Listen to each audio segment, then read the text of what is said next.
Ve 8 ráno se Zmrt kouká do katalogu, jak se peče perník. Tak jak se peče ten perník?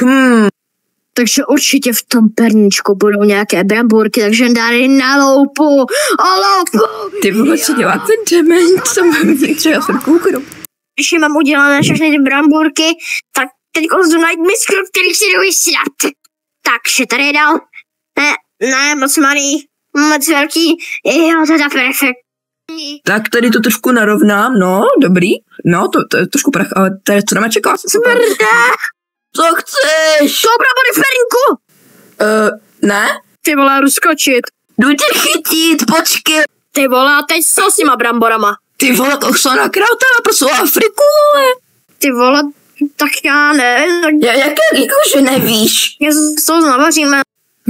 Tak co uděláme? S nám brambor. Počkej, nech si myšlet. Mám nápad, prodáme na černém trhu. Tak, kde je ten kontejner ty brambory, které skupujeme Nový rok? A tady je, musím z toho sobat to prádlo. Tak, vysypej to, no, už nahoru.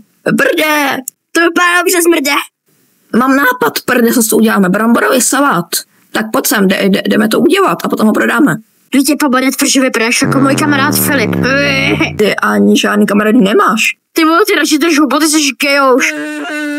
Upsík, vole. Počkej, něco mě napadlo, hned jsem tady. Ty vole, otevři dveře. Našel jsem to. Round 1, fight. Kurva. Dělal jsem se srandu, to je jako, že to je takový triček uděláme, badminton triček, vidíš, tady chvíli. Proč jsem dávat brambory?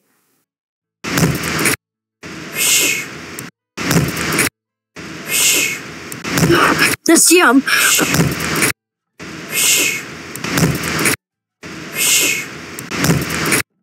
Tyjo, to byla namačka, jdeme to ještě prodat?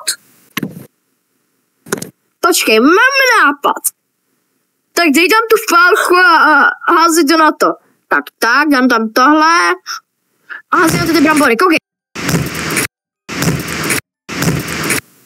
Ty vole, jde nám to. Hází ještě víc. Já házím co nejvíc, házej víc.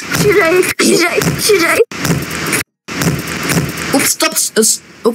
Stop, je toho až moc. Pár hodin později. Jak to sem jdou? Nevím, nějak normálně. Kole. Ty co děláš?